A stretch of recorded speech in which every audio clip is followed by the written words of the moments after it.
Imagine your life as a house with a hidden leak. Nothing explodes, nothing breaks. But every day the water disappears. At first you do not notice it.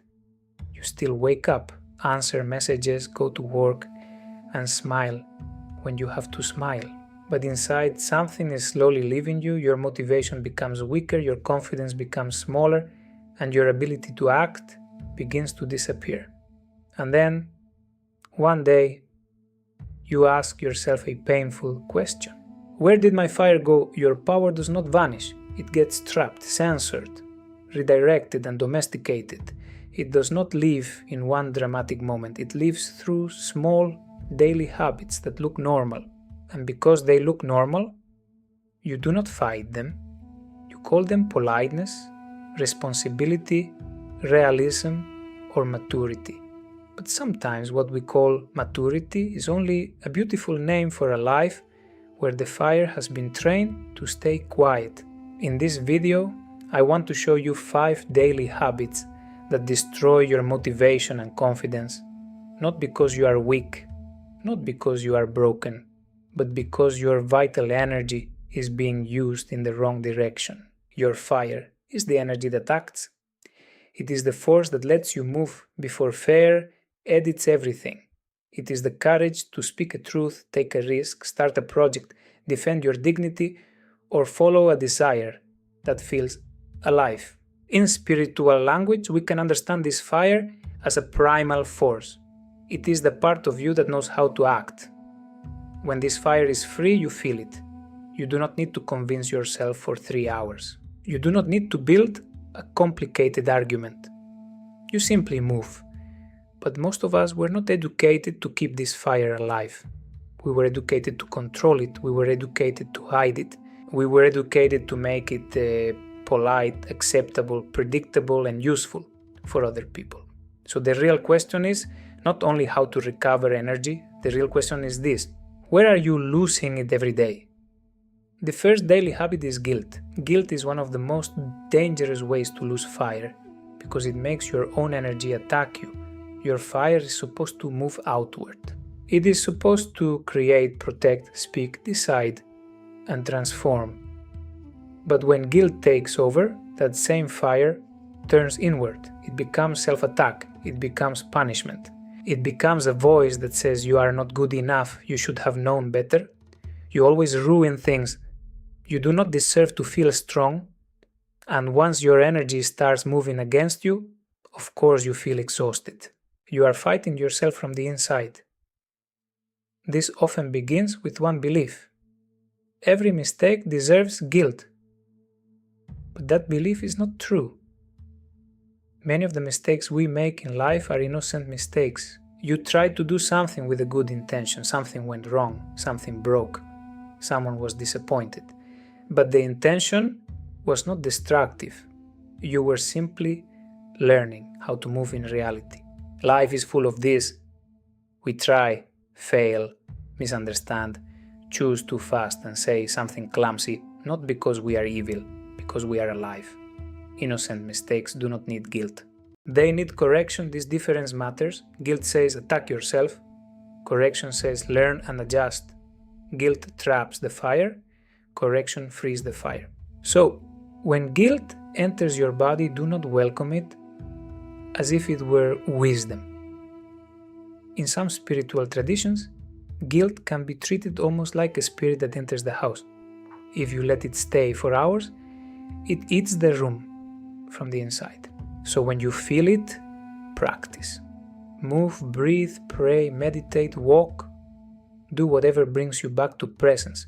But do not sit there and let guilt become your identity, because if you accept guilt for too long, you will not become more conscious.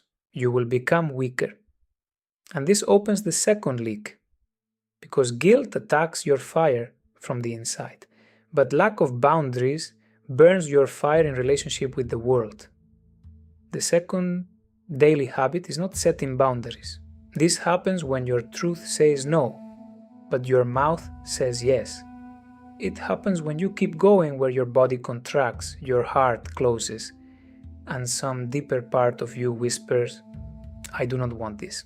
But you ignore it because you do not want tension, conflict, disappointment, or the risk of looking difficult, so you say yes.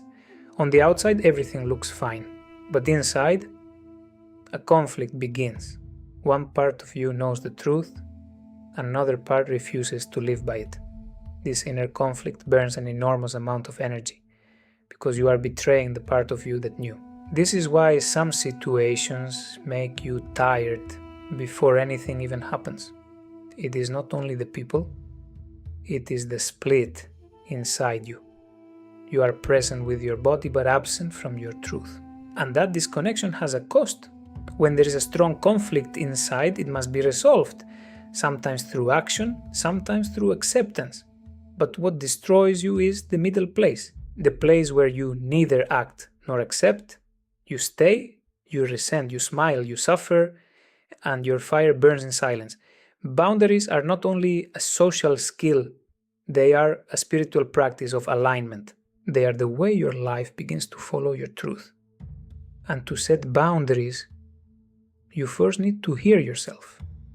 You need to take enough time to know what you actually want, not what is convenient, expected, or impressive. What is true, because when your truth stays hidden, your fire cannot move cleanly.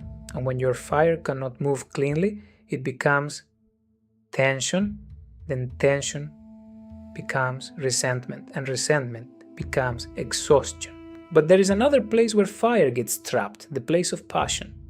The third daily habit is repressing your passions. Every person has passion, not only sexual passion, not only romantic passion, passion as the raw desire to experience life, the passion to dance, travel, play, try something new, go into nature, laugh loudly, or say something bold. The passion to express an emotion without turning it into a polite little sentence. This passion is not a problem. It is the root of your fire. But many of us learn to treat passion as something dangerous. Too much, too intense, too selfish, too childish, too uncomfortable, too impractical, too alive. So when a passion appears, we do not listen, we negotiate against it. We say, not now, I do not have time, I have responsibilities, it is not appropriate, this is not who I am. Every time we do this, the passion does not simply disappear, it stays inside. But now it is trapped, and trapped passion becomes frustration. Frustration becomes heaviness. Heaviness becomes a life where everything is reasonable, but nothing feels alive. This is one of the great tragedies of modern life. We build lives full of arguments, everything makes sense, everything is practical, everything is efficient, everything is correct, but the fire is gone. And then we wonder why we feel emotionally empty. Sometimes we think we have no energy because something stole it from us, but sometimes we have no energy because we never used it. Energy that is not expressed does not become peace, it becomes pressure, it becomes sadness, it becomes a dull, flat feeling toward life. So you must find ways to express passion. Not recklessly, not destructively, but honestly. Dance, move, create, go to the forest. Let the body remember that it is allowed to be alive. In shamanic practice, ritual often gives a place for this. Movement, sound, drumming, breath, expression, because some energies cannot be healed only by thinking about them. Some passions need a doorway, and when you give them a doorway, you may feel something return. Confidence, strength, presence, a sense that your life belongs to you again. But passion is not the only thing we repress. We also repress our natural personality. The fourth daily habit is living inside the prison of being correct. Look at a child when they come into life. They move, cry, laugh, complain, ask strange questions, and express life directly. There is a wild honesty there. Of course, we need education. Of course, we need respect. Of course, we need to learn how to live with others. But there is a kind of education that does not only teach respect, it creates a rigid personality. A personality that is always checking, can I say this, laugh like this, move like this, sit here, make this joke, will they think I am too much, will they reject me? With every question, the body becomes tighter, the voice becomes smaller, and the fire becomes hidden behind a mask. This is not true freedom, it is performance. It is a socially acceptable cage.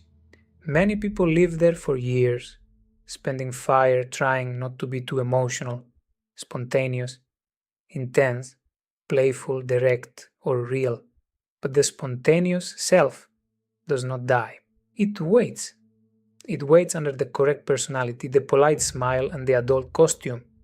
And if it never gets a place to breathe, your power cannot travel through you, because spontaneity is one of the roads through which power moves.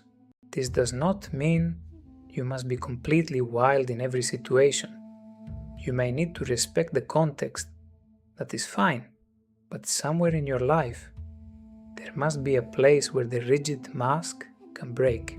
A group, a practice, a dance, a friendship, a room where you can be strange for 10 minutes and not apologize for existing.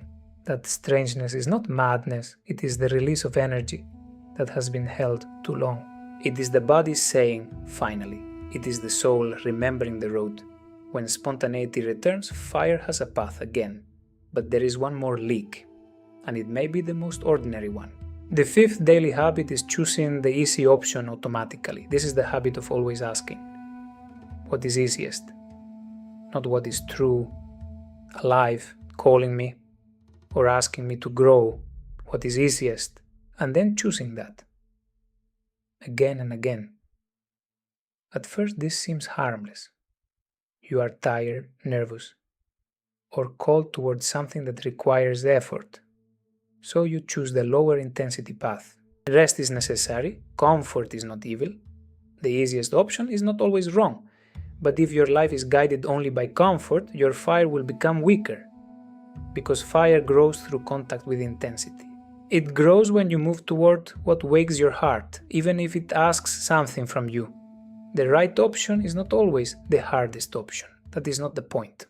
The right option is often the one that has energy in it, the one that attracts you and creates a spark, the one that makes your heart say, there is life there. But because there is life there, there is also intensity. And intensity can feel uncomfortable. Maybe life invites you into something that excites you and makes you nervous. You feel fire in the body. Then the mind says, better not. Nothing terrible happens. But something important does not happen either.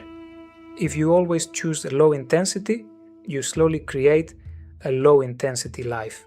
Not because destiny punished you, because you chose it, again and again, on autopilot.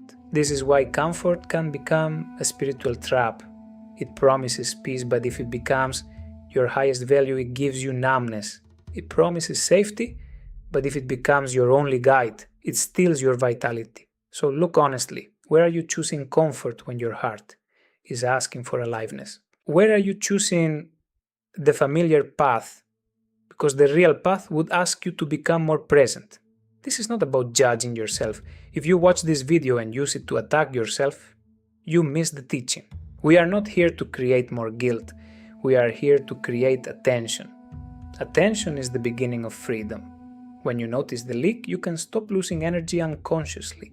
You can begin to choose differently and reclaim your fire in very practical ways. When guilt appears, you practice correction instead of self-attack. When your truth says no, you listen before you betray it.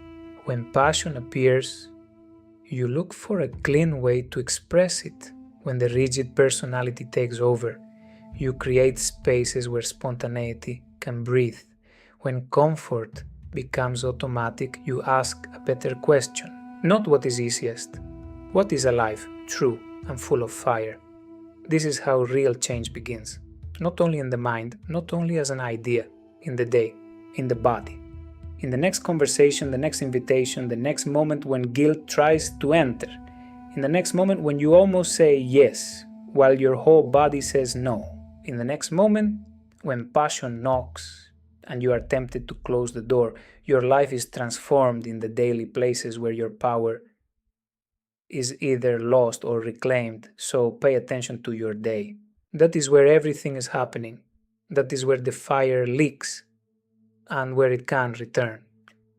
Before you go, hit like, subscribe, and tell me in the comments which of these 5 habits you recognize the most in your own life. Is it guilt? Is it lack of boundaries? Is it repressed passion? Is it the prison of being correct? Or is it always choosing the easy option? And if you want to go deeper into this path of reclaiming your fire, join our WhatsApp community of spiritual seekers. The link is in the description.